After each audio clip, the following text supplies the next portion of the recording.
la confianza en uno mismo. El hombre es su propia estrella, y el alma que sea capaz de engendrar un hombre honesto y perfecto gobernará sobre toda la luz, toda la influencia, todo el destino. Para él nada llegará demasiado pronto o demasiado tarde. Nuestros actos son nuestros ángeles, nuestro bien o nuestro mal, las sombras fatales que caminan a nuestro lado. Epílogo a la fortuna del hombre honesto, de Beaumont y Fletcher. Leía yo el otro día unos versos compuestos por un pintor de renombre que me resultaban originales, nada corrientes. Sea cual sea el asunto, el espíritu siempre percibe una advertencia en esa clase de versos. El sentimiento que infunden tiene más valor que las ideas que contienen. En esto consiste el genio, en creer en tu propio pensamiento, creer que lo que es verdadero para ti en tu corazón lo es también para los demás. Otórgale voz a la convicción que late en tu interior y ésta adquirirá un significado universal, pues lo íntimo, con el tiempo, se transforma en lo general, y nuestro primer pensamiento volverá a nosotros con las trompetas del día del juicio. Por muy familiar que les sea la voz de la mente a cada uno de ellos, el gran mérito que concedemos a Moisés, Platón y Milton consiste en que todos ellos reducen a la nada libros y tradiciones enteras, y escriben no lo que piensan los hombres sino lo que piensan ellos mismos. La persona debe aprender a detectar y a atender ese destello de luz que cruza el interior de su mente en lugar de mirar el lustre del firmamento con sus bardos y sabios. Sin embargo, el hombre rechaza su propio pensamiento sin dudarlo, y lo rechaza porque proviene de sí mismo. En cada obra del genio reconocemos los pensamientos que hemos descartado, vuelven a nosotros con una cierta majestuosidad ajena. Esta es la lección que nos enseñan las grandes obras de arte. Nos muestran cómo obedecer a nuestra impresión natural, y siempre con una inflexibilidad jovial, en aquellos momentos en que se nos llama desde la otra orilla. Si no es así, mañana alguien dirá con gran sentido común lo que nosotros pensábamos y sentíamos desde siempre, y por ello nos veremos obligados, no sin vergüenza, a adoptar de otro lo que era ya opinión nuestra. En la educación de todo individuo hay un momento en que éste llega a la convicción de que la envidia es ignorancia, que la imitación es un suicidio y que, para bien o para mal, debe tomarse a sí mismo como vara de medir.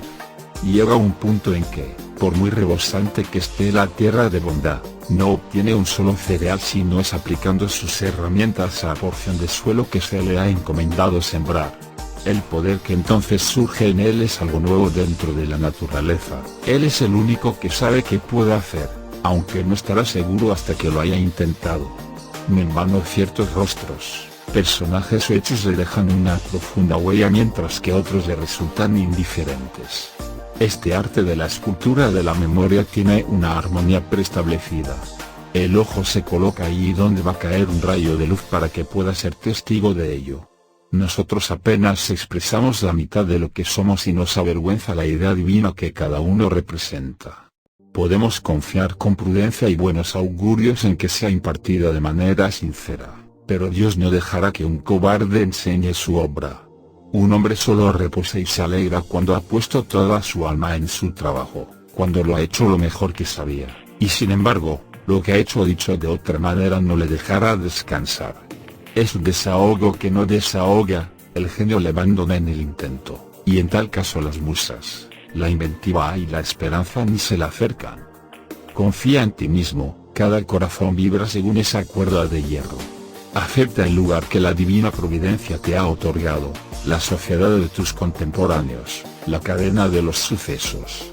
Así lo han hecho los grandes hombres, como niños, se han encomendado al genio de sus tiempos, y su entendimiento ha manifestado que aquello que realmente merece la pena se encontraba a su lado, trabajando a través de sus manos y dominando su ser. Ahora somos hombres y debemos aceptar con la mayor altura de miras el mismo destino trascendental. No somos menores ni inválidos resguardados en un rincón, ni tampoco cobardes que huyen ante la revolución, sino guías, redentores y benefactores que siguen el todopoderoso esfuerzo y que superan el caos y la oscuridad. Qué bellos son los oráculos que nos brinda la naturaleza en este texto, reflejados en los rostros y el comportamiento de los niños, de los infantes e incluso de los necios. Ninguno de ellos muestra una mente dividida y rebelde, ni desconfianza hacia los sentimientos propios cuando la aritmética valora las fuerzas y medios contrarios a nuestro propósito. Sus mentes son completas, su mirada todavía no ha sido conquistada y cuando miramos sus rostros nos desconcertamos. La infancia no se aviene a nada, todas las cosas se adaptan a ella, y así un bebé hace que 4 o 5 adultos parloteen y jueguen con él. Igualmente, Dios ha dotado a la juventud, la pubertad y la madurez con idéntica picardía y encanto, las ha hecho envidiables y graciosas, y de ese modo cuando alcanzan firmeza sus pretensiones no deben dejarse de lado. No penséis que la juventud carece de fuerza porque no nos hable directamente. Prestadle atención. Si escucháis en la habitación de al lado su voz os llegará con suficiente claridad y vehemencia. Parece que sabe dirigirse a sus contemporáneos. Sea tímida u osada, sabrá cómo convertirnos a todos los adultos en algo innecesario. Esa impasibilidad del joven que sabe que siempre tiene un plato caliente en su mesa y que, como si se tratase de un señor, declina decir algo amable para ganarse nuestra admiración, no deja de ser una sana actitud de la naturaleza humana. Un joven en un salón es lo mismo que una baraja en una casa de juego, independiente, irresponsable, mira desde mi rincón a las gentes y las cosas que pasan por ahí, los juzga a todos según sus méritos y, con la rapidez del niño, los califica como buenos, malos, interesantes, tontos, elocuentes o pesados. Para nada le interesan las consecuencias ni los intereses, nos da un juicio independiente y genuino. Debes cortejarle tú, no él a ti. Sin embargo, el adulto es, por así llamarlo, prisionero de su propia conciencia. En el momento que actúa o habla para el público se convierte en un individuo comprometido, analizado según la simpatía o el odio de centenares de otras personas cuyos afectos debe tener en cuenta a partir de ahora. No hay remedio para eso. Ojalá pudiese regresar a la neutralidad. Quien pueda dejar atrás las promesas y, después de haber tenido la perspectiva anterior, pueda mirar de nuevo desde una inocencia sin afectos, prejuicios ni sobornos, esa debe ser un coloso. Dará su opinión acerca de todos los asuntos pasajeros, los cuales, al aparecer no como algo personal sino necesario, se clavarán como dardos en el corazón del ser humano y le atemorizarán. Hay voces que podemos oír en soledad, pero que se desvanecen en cuanto ponemos un pie en el mundo. En todas partes la sociedad se convierte en una conspiración contra la individualidad de cada uno de sus miembros.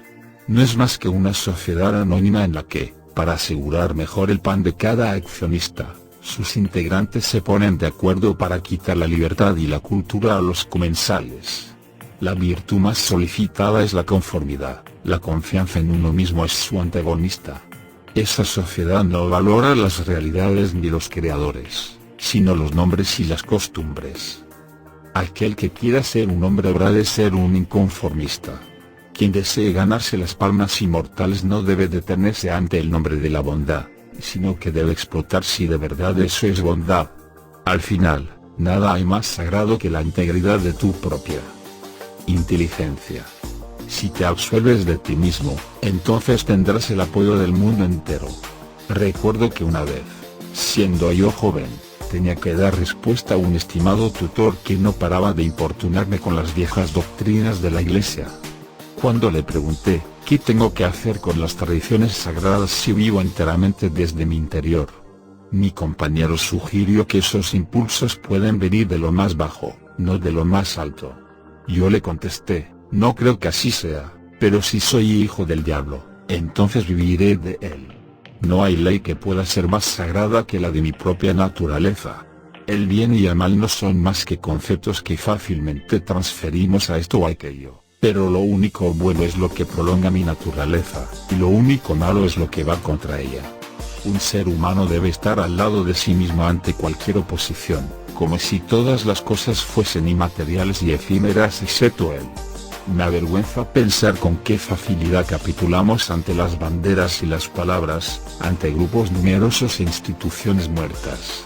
Cada individuo decente y persuasivo me afecta y me conmueve más que aquello que resulta correcto. Yo mismo debería caminar erguido y con energía, y debería decir la verdad sin importar las circunstancias. ¿Debemos permitir que la malicia y la vanidad se disfracen de filantropía? Si un fanático se lanza a la lucrativa causa del abolicionismo y se me acerca para contarme las últimas noticias sobre Barbados, no sé por qué no debería decirle: dedica tu amor a tus hijos, también a los leñadores del bosque, ten una buena naturaleza y sé modesto, alcanza la gracia y no trates de barnizar esa ambición cruel y poco caritativa que tienes con una inverosímil ternura hacia camaradas que están a miles de millas de aquí. El amor por lo lejano es un insulto hacia tu país. Semejante recibimiento sería sin duda áspero y descarnado, pero la verdad es más bella que el cariño fingido. Vuestra bondad ha de tener espinas, o de lo contrario no será nada. La doctrina del odio debe invocarse como contrapunto a la doctrina del amor cuando ésta consiste en quejidos y lloriqueos. Cuando el genio llama a mi nombre, dejo de lado a mis padres, a mi mujer y a mis hijos. Podría escribir la palabra capricho en el dintel de la puerta, aunque espero que haya algo más que capricho en esto, pero no podemos gastar todo el día en dar explicaciones. Yo no os diré el motivo por el que busco o evito tener compañía. Igualmente, no me digáis vosotros, como hizo hoy mismo un buen hombre, que es mi obligación mejorar la situación de todos los pobres. ¿Acaso son mis pobres? Yo le digo al filántropo estúpido que solo a regañadientes puedo darle $1 o 1 centavo a aquellos que me pertenecen tan poco como yo les pertenezco a ellos. Si existe una clase de personas a las que me vendo, y a las que compro, por afinidad espiritual, si fuese necesario, iría a la cárcel por ellas. Sin embargo, y aunque confieso no sin sonrojo que en ocasiones cedo y doy $1 para esa extraña caridad popular vuestra, para la educación que dais en esas universidades de bobos, para lugares de encuentro que ahora mismo no sirven para nada, para dar limosnas a los necios y a millares de casas de auxilio.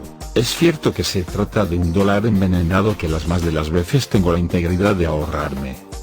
Según la apreciación popular, las virtudes son más una excepción que una regla. Ahí va un hombre con virtudes. Las personas llevan a cabo lo que se llama una buena acción, ya sea un acto de coraje o de caridad, de la misma manera que pagan una multa por no haber aparecido en la exhibición diaria. Sus obras no son más que una apología o un debilitamiento de su existencia en el mundo, igual que los inválidos y los locos han de pagar un precio más alto.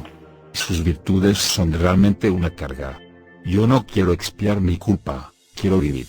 Mi vida tiene valor por sí misma, no está hecha para el espectáculo. La preferiría mucho antes aunque fuese menos variada, pero genuina y equilibrada, que rutilante e insegura. Quiero que sea firme y dulce, que no necesite dietas ni transfusiones. Te pido que me muestres ante el lodo que eres un hombre, pero rechazo que lo hagas recurriendo a las acciones. Yo ya he aprendido que es lo mismo llevar a cabo una acción elevada que renunciar a ella. No puedo consentir el tener que pagar por un privilegio al que tengo derecho por naturaleza, por muy escasos y limitados que sean mis talentos. Yo existo, y no necesito el testimonio secundario mío o de mis compañeros. Todo lo que debo hacer es aquello que me concierne, no lo que los demás creen. Esta regla, que resulta tan dura en la existencia real como en la vida intelectual, funciona como distinción entre la grandeza y la mezquindad. Y más dura resultará cuando os topéis con quienes dicen saber mejor que tú cuál es tu obligación. En sociedad es fácil vivir de la opinión de los demás, mientras que en soledad es fácil vivir de la nuestra propia. No obstante, un gran hombre es aquel que cuando está en medio de la multitud sabe salvaguardar la independencia de la soledad con perfecta gracia. La objeción principal a someterse a costumbres que ya os parecen muertas es que dispersan vuestras fuerzas, os hacen malgastar el tiempo y difuminan la huella de vuestro carácter. Si sustentas a una iglesia muerta, o cooperas con una sociedad basada en una Biblia muerta, o votas por un gran partido, ya sea a favor o en contra del gobierno, o pones tu mesa como lo haría una mera sirvienta, entonces me resultará difícil descubrir qué clase de persona eres bajo tantas máscaras. Además, obviamente, toda esa fuerza se resta de tu vida auténtica. Si, por el contrario, Haces tu trabajo, sabré reconocerte. Haz tu trabajo y te reforzarás a ti mismo. La persona de saber que la conformidad es el juego de la gallinita ciega. Si conozco a qué secta perteneces, conozco tus argumentos de antemano. Cuando oigo a un predicador anunciar que el tema de su sermón será la conveniencia de una de las instituciones de su iglesia, inmediatamente sé que no va a decir ni una sola palabra nueva y espontánea. Estoy convencido de que a pesar de su mucha palabrería acerca de la necesidad de examinar los fundamentos de la institución, ni él mismo va a hacerlo. Sé que se ha prometido a sí mismo mirar solo hacia una parte, aquella que le está permitida no como hombre sino como pastor. No es más que un fiscal reprimido. Y la arrogancia del púlpito es la peor hipocresía. Pues bien, muchos son quienes se han vendado los ojos con este o aquel pañuelo. Quienes se han adherido a una de estas opiniones generales. Esta sumisión no les hace falsos en unos pocos asuntos ni autores de unas pocas mentiras, sino que son falsos en todo. Ninguna de sus verdades es remotamente una verdad. Su 2 no el 2 es real, ni su 4 es el 4 real. Cada palabra que dicen es una desilusión, aunque no sabemos por dónde empezar a corregirles. Mientras tanto, la naturaleza se da prisa en procuramos el uniforme del partido al que nos hemos de unir. Así comenzamos a tener siempre la misma expresión en la cara y adquirimos poco a poco la misma mueca de estupidez. En particular, hay una experiencia humillante que no para de causar estragos, incluso en la historia general. Me refiero a la tonta mueca de admiración, a la sonrisa que forzamos cuando estamos en compañía poco agradable y para contestar en una conversación que no nos interesa en absoluto. Los músculos, que no se mueven espontáneamente, lo hacen según una voluntad mezquina, se tensan a todo lo largo del rostro y dan una sensación de lo más desabrida. Si eres un inconformista, el mundo te castiga con su repulsa. Por ello, el individuo ha de aprender a valorar un gesto áspero. Los transeúntes le miran con recelo, ya sea en público o en casa del amigo. Si esta aversión tuviese origen en un odio o una resistencia iguales a las suyas, bien harían volverme a casa con el rostro triste, pero el gesto antipático de la multitud, al igual que su rostro amable, no tiene un motivo profundo, sino que se lo ponen y quitan según sople el viento o les diga el periódico. Aún así, el descontento de las gentes es más imponente que el del Senado o la universidad. Para un hombre firme es muy sencillo tolerar la ira de las clases cultivadas. La de estas es una ira decorosa y prudente, pues se trata de clases en sí muy vulnerables. Sin embargo, cuando a esa ira femenina se añade la indignación de las demás gentes, cuando se levantan los pobres y los ignorantes, cuando la fuerza bruta y reflexiva que yace en el fondo de la sociedad ruge y se alza, hacen falta unos hábitos de la magnanimidad y la religión dignos de un dios para tratarla como una fuslería sin importancia. El otro temor que nos hace huir de la confianza en nosotros mismos es nuestra coherencia, esto es, el respeto hacia los actos y palabras del pasado. Los ojos ajenos no tienen más datos para valorar nuestra trayectoria que los hechos pasados, y somos reacios a defraudarlos. A pesar de todo, ¿por qué deberíamos mantener la cabeza sobre los hombros? ¿Cómo arrancar este cadáver de la memoria sin contradecir algo que dijiste en este o aquel lugar? Imagínate que te contradices, ¿qué pasa entonces? Una de las reglas de la sabiduría parece ser el no guiarse solamente por la memoria, ni siquiera en actos de pura memoria, sino juzgar el pasado a través del millar de ojos del presente y vivir siempre un día nuevo. En tu metafísica has privado de personalidad a la deidad, y sin embargo, cuando surjan los sentimientos devotos en el alma, dótales de alma y vida aunque tengas que disfrazar la figura de Dios con colores y formas. Abandona tu teoría igual que José dejó su capa sobre la adúltera, y márchate. El duende de las mentes simples es la incoherencia, la misma que adoran los políticos, filósofos y clérigos más pobres. Si un espíritu grande posee consistencia, ya no le resta nada más por hacer. Puede dedicarse por entero a sí mismo y a su sombra. Di lo que piensas hoy con palabras austeras, y de la misma manera mañana di lo que piensas aunque contradiga lo que has dicho hoy, así te asegurarás de que todos te malinterpreten. ¿Es por ello tan malo que le malentiendan a uno? Incomprendidos fueron Pitágoras, Sócrates, Jesús, Lutero, Copérnico, Galileo, Newton y todos los demás espíritus puros y sabios que se han encamado en el mundo. Ser grande consiste en ser incomprendido. Supongo que nadie puede violar su propia naturaleza. Todas las efusiones de su voluntad están cercadas por la ley de mi ser, del mismo modo que los salientes de los Andes y el Himalaya resultan insignificantes en la curva general del globo. Tampoco importa demasiado como qué libras o pones a prueba al individuo. Una personalidad es como unas siglas o como un verso palíndromo, significa lo mismo ya lo leas hacia adelante o hacia atrás. En esta existencia deliciosa y retirada que Dios me ha concedido me permito ir anotando mis humildes pensamientos día tras día sin mirar hacia adelante o hacia atrás, y no me cabe duda de que todos ellos son simétricos aunque yo ni los vea ni los quiera así. Mi obra ha de tener el aroma de los pinos y el zumbido de los insectos. Las golondrinas que sobrevuelan mi tejado deben enganchar en mi propia red los hilos o pajitas que llevan en el pico. Pasamos por aquello que somos. El carácter educa por encima de la voluntad. El ser humano piensa que puede comunicar sus virtudes o sus vicios solamente mediante acciones abiertas, y es incapaz de darse cuenta de que la virtud y el vicio en todo momento respiran por sí solos.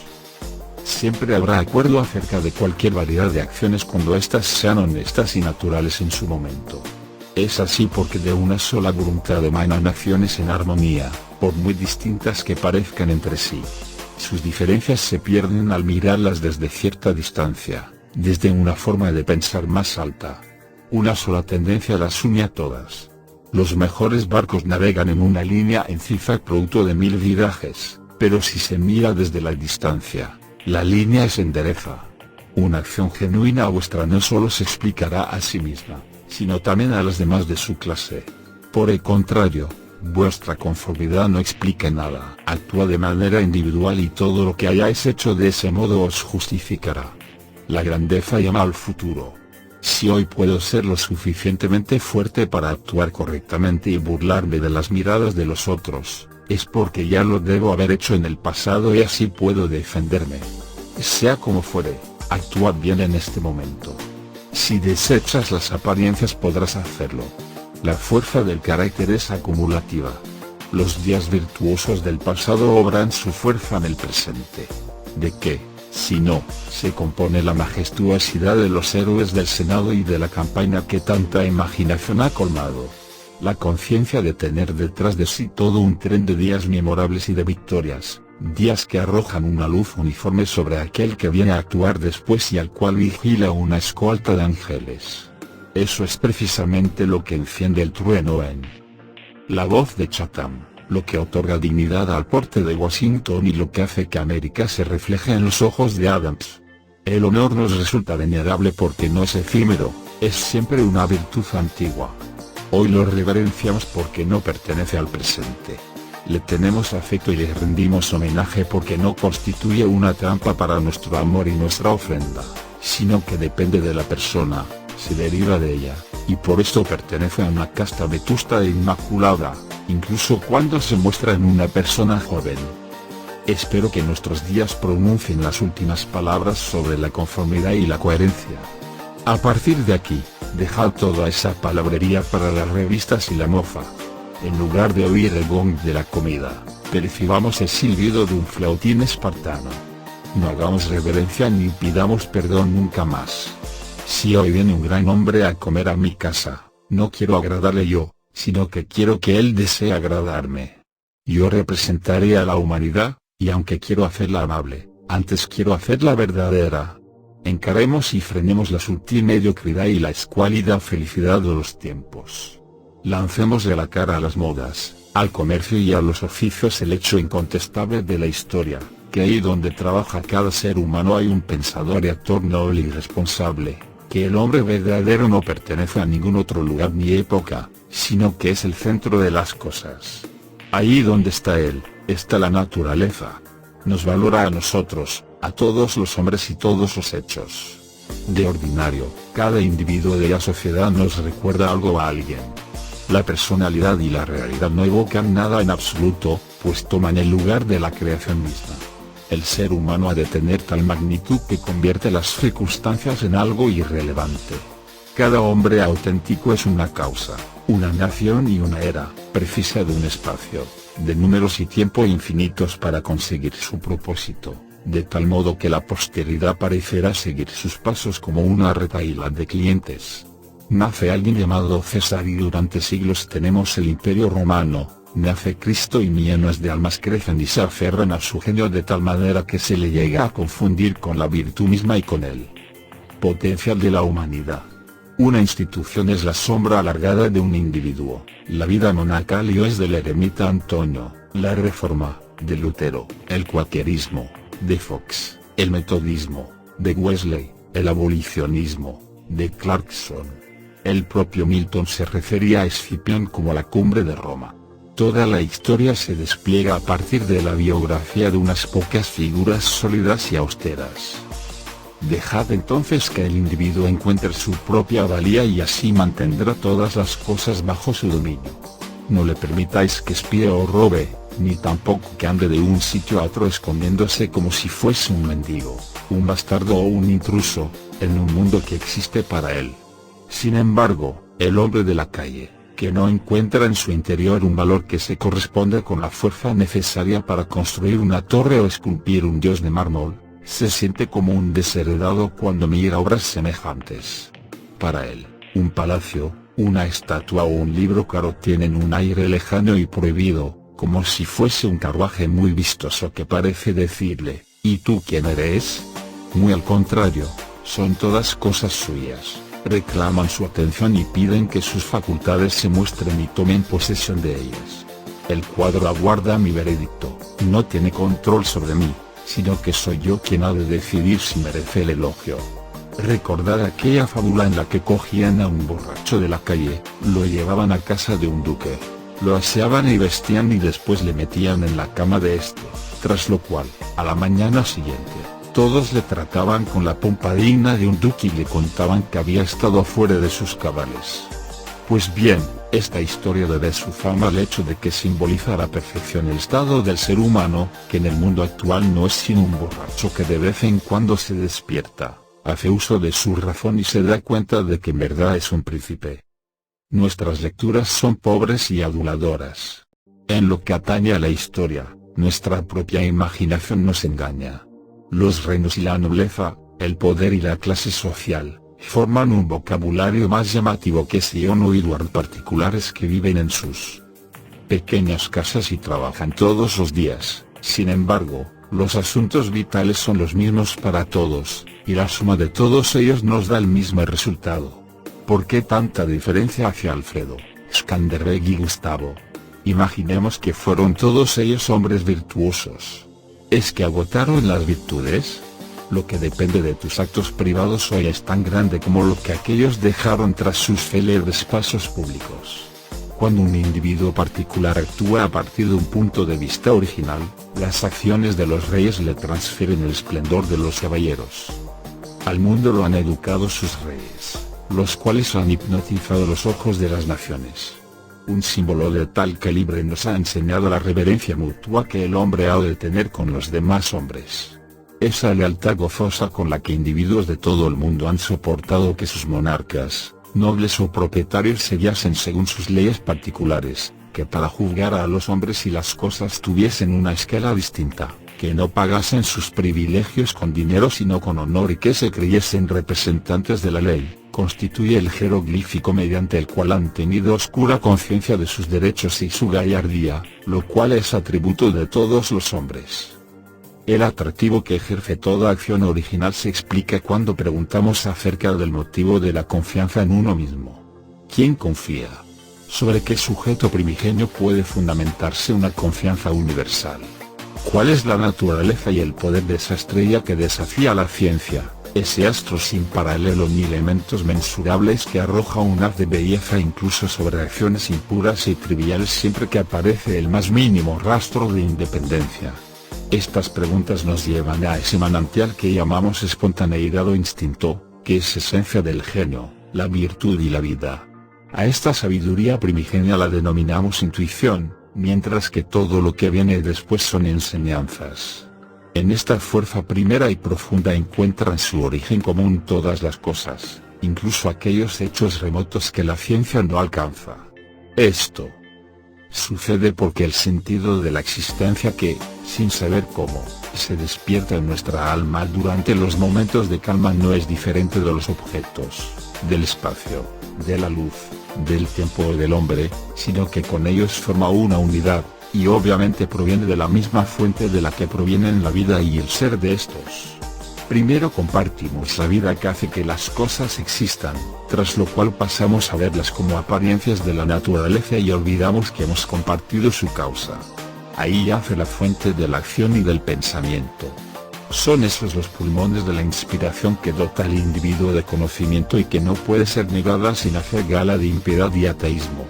Nos hallamos en el regazo de una inteligencia inconmensurable que nos hace receptores de su verdad y de sus medios de acción. Cuando discernimos la justicia o la verdad no lo hacemos por nosotros mismos, sino que estamos dejando paso a sus rayos de luz. Si nos preguntamos de dónde procede, si tratamos de fisgonear en el espíritu que la origina, toda la filosofía resultará errónea. Todo lo que podemos asegurar es su presencia o su ausencia. Cada persona distingue los actos voluntarios de su mente de sus percepciones involuntarias, y sabe que debe tener una fe inquebrantable en las segundas. Podrá equivocarse en su expresión, pero sabe que estas son de tal manera y no admiten discusión, como el día y la noche. Mis acciones voluntarias y mis hallazgos son pasajeros, por el contrario, es el sueño más espontáneo, la emoción más simple y vaga quienes guían mi curiosidad y mi respeto. La gente atolondrada es la que contradice con la misma facilidad sus percepciones y sus opiniones, pues no distinguen entre ambas. Se imaginan que soy yo quien elige percibir esto o aquello. Antes bien, la percepción no es caprichosa, sino obligatoria. Si yo veo un rasgo distintivo, después también mi hijo lo verá, y, con el paso del tiempo, lo hará la humanidad entera, a pesar de que nadie lo haya visto antes que yo. Mi percepción es un hecho tanto como lo es el sol. Las relaciones entre el alma y el espíritu divino son tan puras que constituye una profanación el tratar de interponer entre ellas ayuda de especie alguna.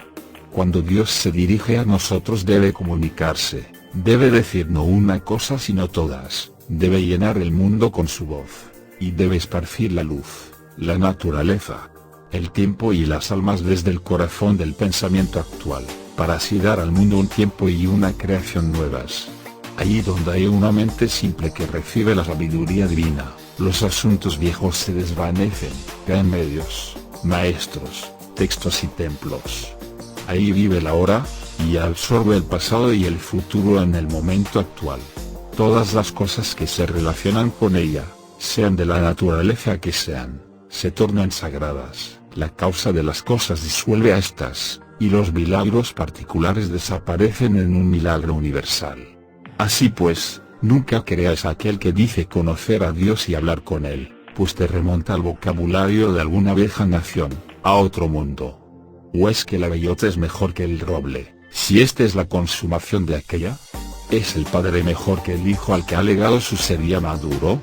¿Por qué, pues, tanta idolatría hacia el pasado?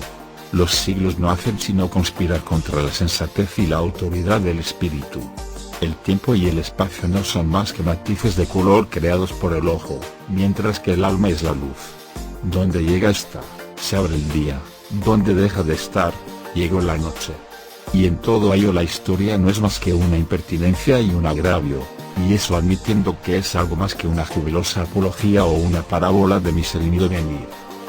El hombre es tímido y no cesa de pedir disculpas.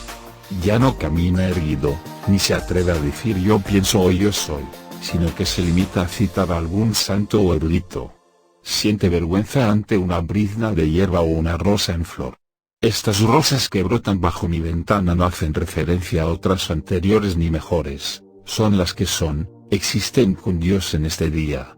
Para ellas no existe el tiempo. Solo está la rosa, que es perfecta en cada instante de su existencia. Antes de que florezca un capullo, su vida al completo entra en acción, en la flor ya no hay nada más, mientras que en la raíz desnuda yace todo. En todo momento su naturaleza queda satisfecha, al igual que ella satisface a la naturaleza. Sin embargo, el hombre no hace más que posponer o recordar. No vive en el presente, bien sus ojos sienten nostalgia del pasado, bien anda de puntillas tratando de adivinar el futuro e ignorando las riquezas que le rodean. No puede ser dichoso ni fuerte hasta que viva con la naturaleza en el presente, más allá del tiempo. Esto debería haber quedado ya suficientemente claro. No obstante, podemos ver cuántos intelectos poderosos no se atreven a escuchar a Dios si no es a través de la palabrería de un David, un Jeremías o un Pablo. Raras veces ponemos un precio tan alto a tan pocos textos, a tan pocas vidas. Somos como esos niños que repiten de memoria las frases de sus abuelas o sus tutores, y, conforme se hacen mayores, de los personajes de talento que conocen, tratando desesperadamente de recordar las palabras exactas que un día dijeron. Tiempo después, cuando adoptan el punto de vista que aquellos expresaron, llegan a entenderlos y pueden abandonar esas frases, ya que cuando la ocasión lo requiera sabrán crear las suyas propias con igual conveniencia. Si vivimos de verdad, entonces podremos ver de verdad. Ser fuerte es tan sencillo para un individuo fuerte, como para el débil ser débil. Cuando sentimos una percepción nueva podemos descargar alegremente en nuestra memoria de tesoros acumulados como si nos deshiciéramos de la basura vieja. Cuando el individuo vive con Dios, su voz es tan dulce como el murmullo de un arroyo o el susurro de los campos de maíz. Por ahora, la verdad más alta sobre este asunto todavía no se ha dicho, y probablemente no puede decirse, pues todo lo que hablamos no es más que un recuerdo lejano de lo intuido. De mis pensamientos, el que más se puede acercar es el siguiente: cuando el bien se te acerque, cuando sientas la vida en tu interior, no será de la manera habitual, no distinguirás ya las huellas de otros, no verás el rostro de otro hombre ni oirás otro nombre, el modo, la idea y el beneficio serán totalmente extraños y nuevos. Dejarás de un lado el ejemplo y la experiencia. Tomarás el camino desde el hombre, no hacia él. Todos los que han vivido solo son consejeros ya olvidados. También el miedo y la esperanza quedarán atrás. Y es que hay algo mezquino incluso en la esperanza. En el momento en que llega la visión no hay nada que podamos llamar con propiedad gratitud ni gozo. El espíritu que se alza por encima de las pasiones contempla la identidad y la causalidad eterna, percibe la existencia propia de la verdad y lo recto, y entonces se calma con la conciencia de que todas las cosas siguen su curso apropiado. Los vastos espacios naturales, el océano Atlántico, los mares del sur, los grandes periodos de tiempo, años, siglos, todo eso deja de contar. Esto que pienso y experimento constituye la base de todos los estados pretéritos de la vida y de sus circunstancias, e igualmente es el sustento del presente, de lo que llamamos vida y lo que llamamos muerte. Es la vida lo que tiene valor, no el haber vivido. El poder cesa en los momentos de reposo, pues reside en el momento de transición de un estado pasado a otro nuevo, en el paso del abismo, en el dardo que se dirige a su objetivo. El mundo de esta realidad, esto es, que el espíritu deviene, ya que eso equivale a degradar el pasado para siempre, convertir todas las riquezas en migajas y toda reputación en vergüenza, contundir al santo con el maleante, y apartar a un mismo lado a Jesús y a Judas. Si es así, ¿por qué hablamos tanto sobre la confianza en uno mismo? Donde quiera que esté presente el alma habrá un poder no satisfecho, sino activo. Opinar sobre la confianza es solo una manera pobre y externa de hablar. Es preferible hablar de aquello que confía, aquello que obra y que es. Quien posee mayor grado de obediencia que yo me domina, aunque no levante un dedo. A su alrededor me muevo gracias a la gravitación de los espíritus. Cuando hablamos de una virtud eminente nos la imaginamos como algo retórico. Todavía no hemos sido capaces de advertir que la virtud significa altura, que por las leyes de la naturaleza un hombre o una compañía de hombres, maleables y permeables a los principios, deben conquistar y gobernar sobre todas las ciudades, las naciones, los reyes, los millonarios y los poetas que carecen de esa naturaleza. He aquí el hecho último al que rápidamente llegamos en este asunto, como en todos los demás. la resolución de todo en el siempre sagrado uno. La existencia en sí misma es el tributo de la causa suprema, de tal modo que la medida del bien se establece según el grado en que ésta penetra en las formas inferiores. Las cosas son reales en función de la virtud que contienen. El comercio, el matrimonio, la caza de animales o de ballenas, la guerra, la elocuencia, la influencia que Tino ejerce, todos ellos son algo, y merecen mi respeto como ejemplos de la presencia y la acción impura de aquella. Puedo ver cómo en la naturaleza esa misma ley obra su influencia sobre la conservación y el desarrollo. En la naturaleza el poder es la medida esencial de lo correcto. Ella no permite en su reino nada que no se ayude a sí mismo. La creación y desarrollo de un planeta, su posición y órbita, el árbol torcido que se recupera del huracán o los recursos vitales de todo animal y vegetal son ejemplos de un espíritu autosuficiente y seguro de sí mismo.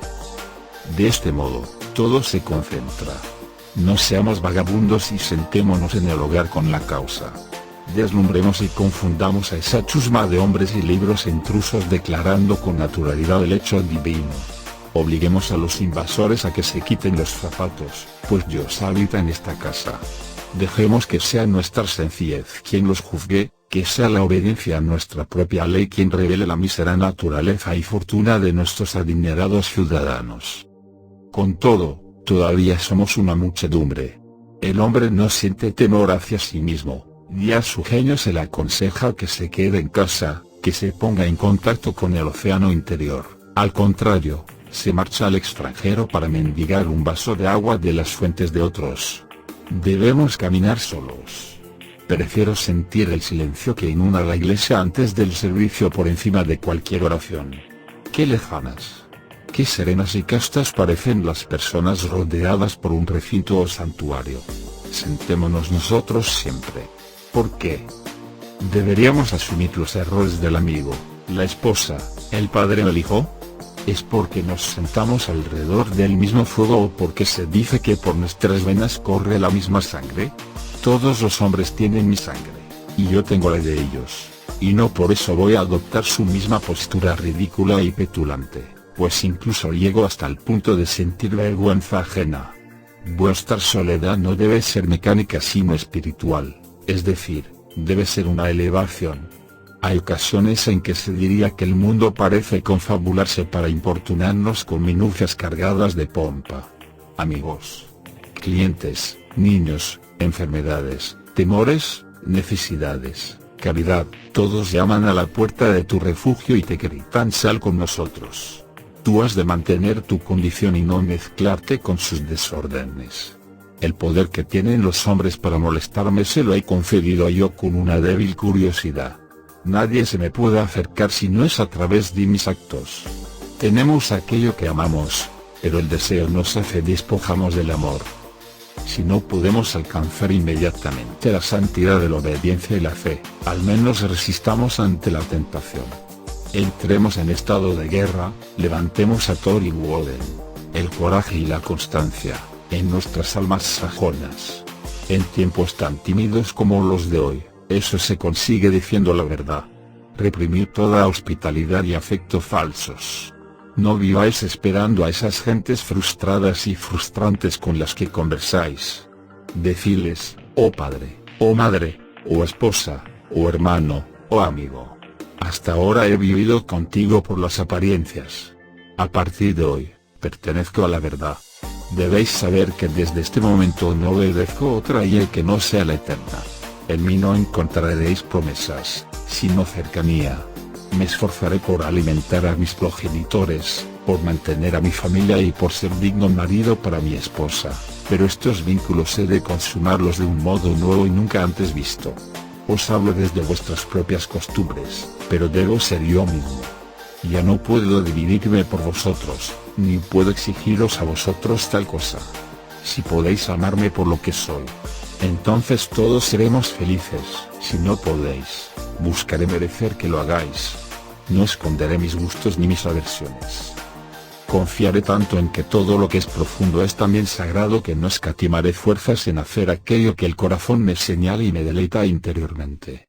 Si eres de carácter noble, te amaré; si no lo eres, ni tú ni yo nos ofenderemos con cumplidos hipócritas. Si eres auténtico de un modo distinto al mío, sé fiel a tus compañeros que yo me buscaré los míos. No hago nada de esto con fines egoístas, sino con humildad y honradez. Por mucho que hayamos vivido entre mentiras, el objetivo mío, tuyo y de todos los hombres es vivir dentro de tu verdad. ¿Parece demasiado severo decir algo semejante en nuestros días? Pronto llegaréis a amar aquellos que dicta nuestra naturaleza. Si seguimos los pasos de la verdad, ella nos rescatará sanos y salvos. No obstante, así causarás daño a esos tus amigos. Así es, mas no puedo vender mi libertad y mi poder para proteger su sensibilidad. Además, todo el mundo tiene momentos de lucidez en los que giran sus ojos hacia la región de la verdad absoluta. Entonces me defenderán y obrarán como yo lo hago. El pueblo piensa que tu rechazo a los principios populares equivale a rechazar cualquier principio, esto es, que equivale al antinomianismo, de modo que hasta el sibarita más imprudente utilizará el nombre de la filosofía para disfrazar sus crímenes. Sin embargo, la ley de la conciencia permanece. Hay dos clases de confesionarios a los que podemos acudir para pedir la absolución. Puedes cumplir con tu obligación confesando de manera directa o de manera refleja.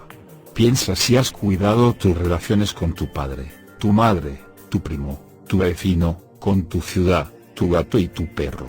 Comprueba si alguno de ellos puede reprenderte. Por mi parte, yo puedo dejar a un lado este principio reflejo y absolverme a mí mismo. Tengo mis propias reivindicaciones dignas y mi círculo perfecto, y este no considera obligaciones las muchas exigencias que pasan por tales. Sin embargo, si soy capaz de descargarme de deudas podré arreglármelas sin el código popular. Si alguien cree que esta ley es demasiado relajada, que trate de cumplirla durante un solo día. En verdad muestra rasgos divinos quien es capaz de rechazar los argumentos habituales de la humanidad para aventurarse a confiar en sí mismo como dueño de sus acciones. Su corazón tiene que ser elevado, su voluntad fiel y su vista limpia para que de veras pueda erigirse en doctrina, sociedad y ley para sí mismo, pues el propósito más simple es para él tan fuerte como la necesidad imperiosa lo es para otros. Si alguien tiene en cuenta estos aspectos referentes a lo que llamamos sociedad, comprobará cuán necesaria resulta esta ética. Diríase que le han arrancado la fibra y el corazón al hombre, y por eso se ha transformado en un quejica temeroso y abatido. Tenemos miedo a la verdad, a la fortuna, a la muerte y a cada uno de nosotros mismos. Nuestra era no produce individuos extraordinarios y perfectos.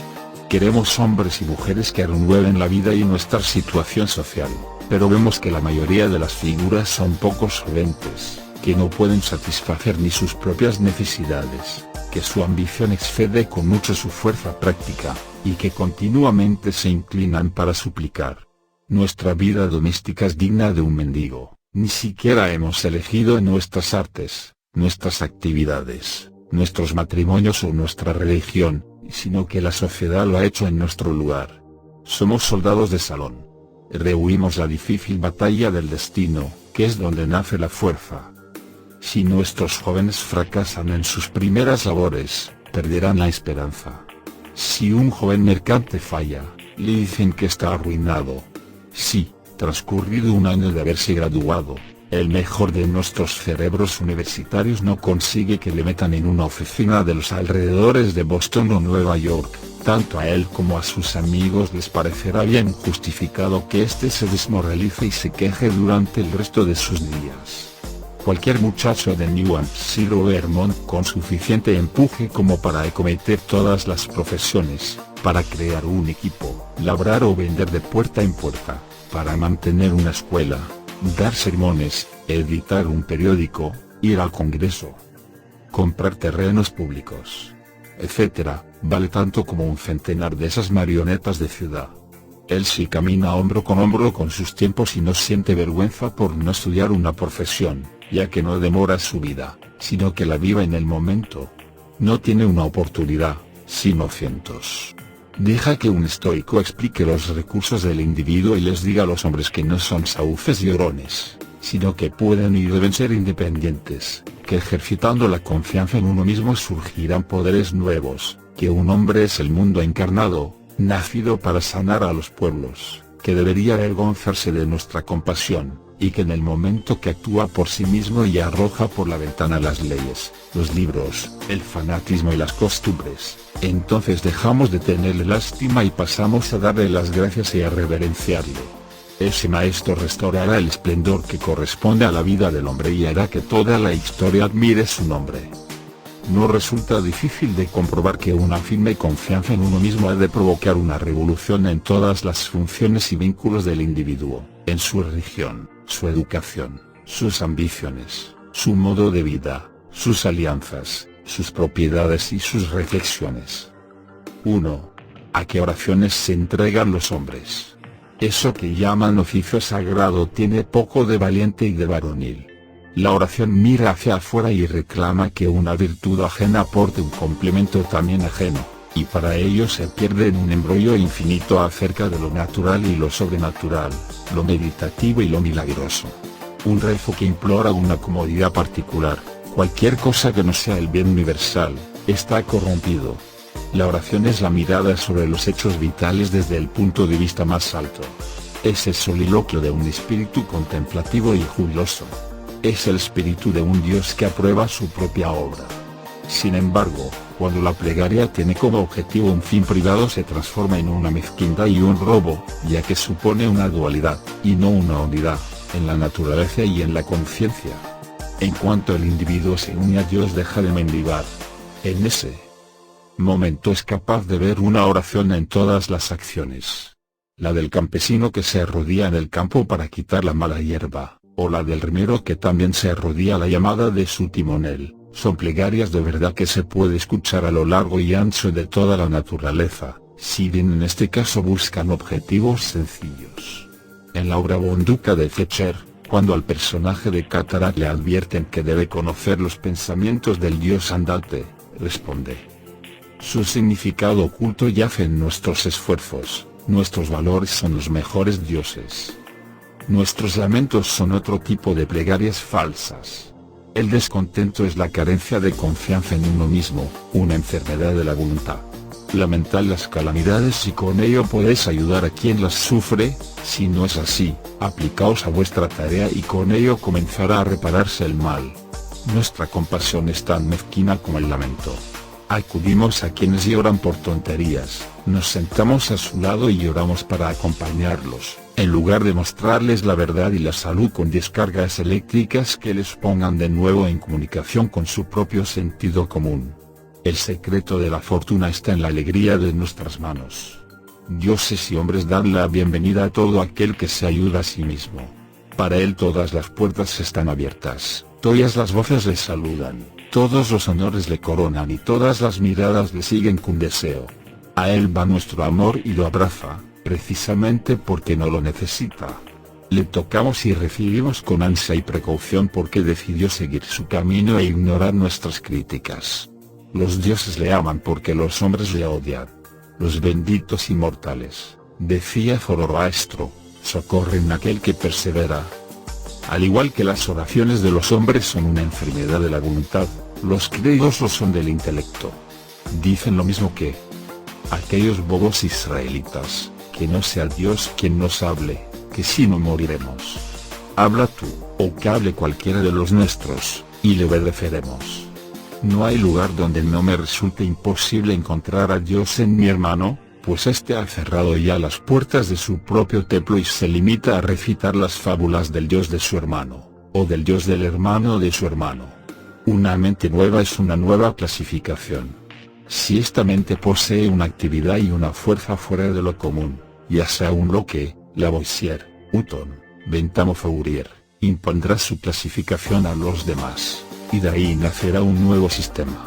La satisfacción del discípulo es proporcional a la profundidad del pensamiento y a la cantidad de objetos que éste toca y deja al alcance de aquel. Esto se puede comprobar fácilmente en los dogmas y en las iglesias, que también son clasificaciones de un espíritu poderoso al actuar sobre las ideas básicas del deber y de la relación entre el hombre y el Altísimo. Tal sucede con el calvinismo, el cuaquerismo o los seguidores de Swedenborg. El creyente lo somete todo a la nueva terminología y por ello experimenta el mismo placer que siente esa niña que aprende botánica mientras ve un campo nuevo con nuevas plantas. Durante un cierto tiempo, el discípulo creerá que su inteligencia ha aumentado gracias al estudio de la mente de su maestro. Sin embargo, las mentes simples idolatran las clasificaciones, las hacen pasar por fines en sí mismos y no por instrumentos provisionales, de tal modo que los muros del sistema y los del universo se les mezclan allá en el horizonte. Creen que los astros cuelgan del arco que construyó su maestro.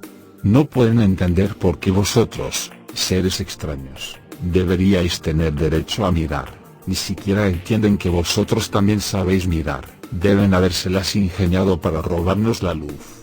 No se dan cuenta de que la luz, azarosa e indómita, penetrará en todas las casas, incluso en las suyas.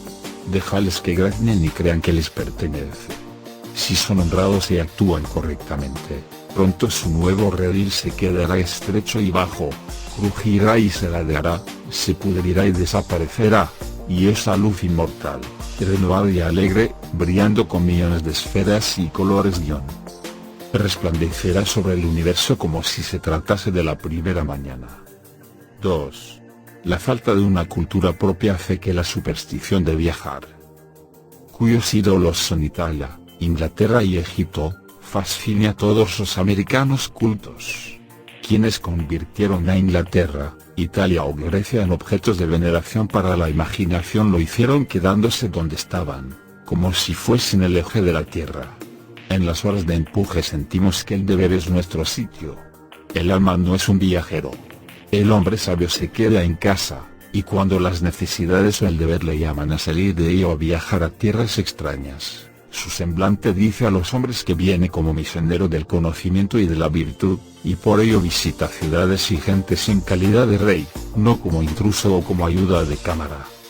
No voy a poner objeciones a la navegación alrededor del globo mientras ésta sirva a los propósitos del arte, del estudio y de la benevolencia, pues con ella primero se puede adiestrar al individuo, o conseguir que no se marche al extranjero con la esperanza de hallar algo más grande que lo que ya conoce. Quien viaja por pasatiempo o para conseguir lo que no tiene se aleja de sí mismo y, por muy joven que sea, envejece entre objetos viejos. Sea en Tebas o en Palmira, su voluntad y su mente se hacen viejas y se dilapidan tanto como las ciudades mismas. Lleva ruinas a las ruinas. Viajar es el paraíso de los ingenuos. Nuestros primeros viajes sirven para descubrir cuán poco diferentes son los lugares.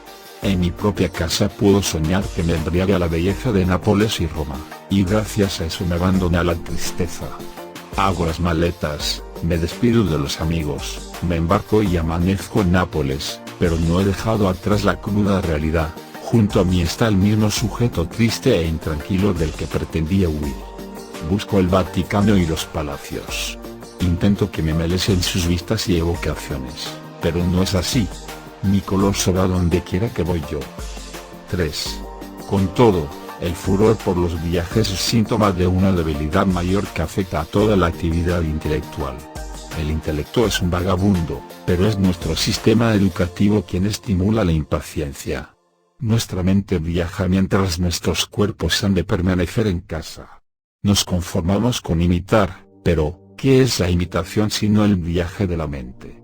Nuestras casas se construyen según el gusto extranjero, nuestras estanterías se adornan con ornamentos extraños y nuestros gustos, opiniones y facultades se inclinan hacia el pasado y lo distante. Ahí donde florecieron las artes fue porque el alma las creó. El artista solo tuvo que buscar modelos en su propia mente. Fue una aplicación de su pensamiento a la cosa que había que hacer y a las condiciones que había que cumplir. ¿Por qué habría de copiar los modelos dórico o gótico? La belleza, la proporción, la grandeza de pensamiento y la expresión austera nos resultan tan cercanas a nosotros como a cualquiera, y si el artista americano estudia con confianza y devoción qué es lo que tiene que hacer y tiene en cuenta el clima, la tierra, la duración del día, las necesidades de la gente, los hábitos y formas del gobierno, entonces será capaz de crear un hogar en que quepan todos ellos, y de paso satisfará el gusto y los sentimientos. Insiste en ti mismo, no imites jamás. En todo momento puedes presentar tu talento con la fuerza acumulada que otorga la labor de una vida. Por el contrario, el talento que se adopta de otros solo se posee de manera extemporánea e incompleta. Solo el hacedor puede decir lo que uno sabe hacer mejor. Nadie sabe qué es hasta que él se lo muestre. Si no, ¿dónde está el maestro que pudo enseñar a Shakespeare? ¿Y el de Franklin, Washington, Bacon o Newton? Todo gran hombre es único. El escipionismo de Escipión es precisamente la parte de la que no podemos apropiarnos. Shakespeare nunca emergerá del estudio de sus obras. Haz aquello que se te ha asignado y no podrás esperar ni arriesgarte demasiado. En este momento te aguarda una frase tan valiente y sublime como el escoplo de Fidias, la espátula de los egipcios o la pluma de Moisés o de Dante, aunque distinta de todas ellas. No parece probable que un espíritu tan fértil y elocuente y con tantas voces distintas se digne a repetirte las cosas. Sin embargo, si puedes oír a estos patriarcas podrás responderles con el mismo tono de voz, pues el oído y la lengua son dos órganos de una misma naturaleza. Habita en las regiones sencillas y nobles de tu vida, obedece a tu corazón y llegarás a reproducir de nuevo el antemundo. 4. Si nuestra religión, nuestra educación y nuestro arte dirigen la mirada al extranjero, lo mismo ocurre con el espíritu de nuestra sociedad. Todos los hombres alardean de haber contribuido al progreso de la sociedad, y sin embargo el hombre no ha progresado nada. La sociedad no progresa nunca. Cuando avanza por un lado es para retroceder por otro. Está en continua transformación, es bárbara, civilizada, cristiana, opulenta o científica, pero estos cambios no constituyen una mejora. Por cada cosa que se nos concede tenemos que entregar algo. La sociedad se enriquece con artes nuevas a costa de perder instintos antiguos. Qué contraste entre, por una parte, el americano bien vestido que lee, escribe y piensa y lleva en su bolsillo un reloj, un lápiz y una letra de cambio, y, por otra, el nativo desnudo de Nueva Zelanda cuyas posesiones se reducen a un garrote, una lanza, una esterilla y un rincón en la choza común para pasar la noche. No obstante, si comparáis ya salud de ambos veréis que el hombre blanco ha perdido su vigor primitivo. Si es cierto lo que dicen los viajeros, golpea con un hacha a un salvaje y observaréis que sus heridas se cierran en 1 o 2 días, como si hubieseis descargado sobre una resina blanda, mientras que un golpe semejante llevará al hombre blanco directamente a la tumba. El hombre civilizado construye carruajes, pero ha abandonado el uso de los pies. Podrá apoyarse en las muletas, pero ha perdido la potencia de los músculos. Lleva un precioso reloj suizo, pero ha olvidado cómo averiguar la hora valiéndose del sol. Podrá encontrar información fiable en su almanaque náutico de Greenwich, pero el hombre de la calle desconoce las estrellas del cielo. No contempla el solsticio, y del equinoccio apenas sabe nada. El radiante calendario del año no tiene indicador en su mente. Su agenda debilita su memoria, las bibliotecas son una carga para su ingenio, las casas de seguros hacen que aumente el número de accidentes, y cabe preguntarse si la tecnología no nos estorba demasiado, si con el refinamiento no habremos perdido fuerza, y también algo del empuje de la virtud natural por culpa de un cristianismo atrincherado en sus formas e instituciones. Y es que cada estoico era un estoico, pero, en la cristiandad, ¿dónde está el cristiano? No hay desviación mayor en la ley moral que la que afecta a la altura o al volumen. Hoy día los hombres no son más grandes que los de antes. Puede observarse una extraña igualdad entre los hombres ilustres de la antigüedad y los de ahora. Ni toda la ciencia, ni el arte, ni la religión ni la filosofía del siglo XIX sirven para educar hombres más grandes que los héroes que creó Plutarco 23 o 24 siglos atrás. La casta no progresa con el tiempo. Foción, Sócrates, Anaxágoras y Diógenes fueron personajes de gran estatura, pero no hemos heredado de ellos ninguna clase social. A aquel que pertenece a su clase no se le suele llamar por el nombre de aquellos, sino que tiene el suyo propio y es a su vez fundador de su propia institución. Las artes y los inventos de cada época constituyen el ropaje de las mismas, mas no fortalecen al individuo. Quizá el daño que causan las máquinas perfeccionadas compensará sus bienes. Hudson y Bering consiguieron tantas cosas con sus barcos de pesca que asombraron a Parry y Franklin, cuyo equipamiento ya había agotado los recursos de la ciencia y el arte. Galileo solo necesitó unos simples anteojos para descubrir una serie de fenómenos celestes más soberbios que cualesquiera que se hayan visto después. Colón encontró el nuevo mundo navegando en una carabela. Resulta curioso comprobar cómo los medios y las tecnologías que se presentaban entre el clamor de los elogios hace unos años, unos siglos, caen en desuso y desaparecen cada cierto tiempo. El genio retoma al hombre esencial. Consideramos los progresos en el arte de la guerra como un triunfo de la ciencia. Sin embargo, Napoleón conquistó Europa utilizando el sistema del vivac, que consiste en alimentarse solamente del valor, sin ninguna otra ayuda externa. Según las casas, el emperador mantenía que resultaba imposible formar un ejército perfecto si a los soldados no se les quitan las armas, los almacenes, los comisarios y los vehículos y, al modo romano, se les entrega una ración de trigo para que lo trituren en sus manos y se hagan ellos mismos su pan. La sociedad es una ola.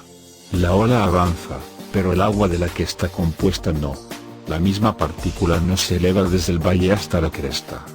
Su unidad es solo una apariencia.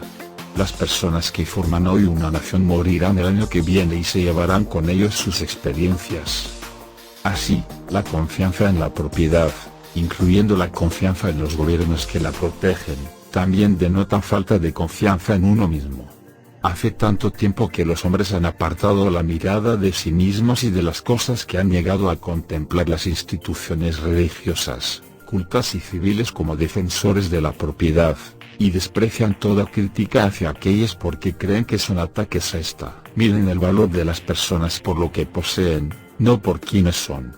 A pesar de ello, el nuevo respeto por la naturaleza propia hace que el hombre culto sienta vergüenza de sus posesiones. Sobre todo odia lo que tiene si considera que es accidental, que le ha llegado por herencia, por donación o mediante un delito. Entonces siente que eso no es poseer, que nada le pertenece, que sus bienes no tienen vínculos con su ser, sino que simplemente los conserva porque no hay ladrón ni revolución que se los arrebate. Pero la naturaleza del hombre consiste en adquirir constantemente, y lo que adquiere es una propiedad viva que no está expuesta a los legisladores, las multitudes, las revoluciones, el fuego, la tormenta o las bancarrotas, sino que está en constante renovación ahí donde respira el ser humano. Tu parte de la vida, decía el califa Alí, va siempre detrás de ti, así que deja de andar buscándola. Nuestra dependencia respecto de estos bienes ajenos nos conduce a un respeto servil por los números. Los partidos políticos celebran asambleas populosas. A medida que aumenta la concurrencia, los millares de ojos y brazos nuevos que saludan a cada nueva agrupación en la delegación de Sex.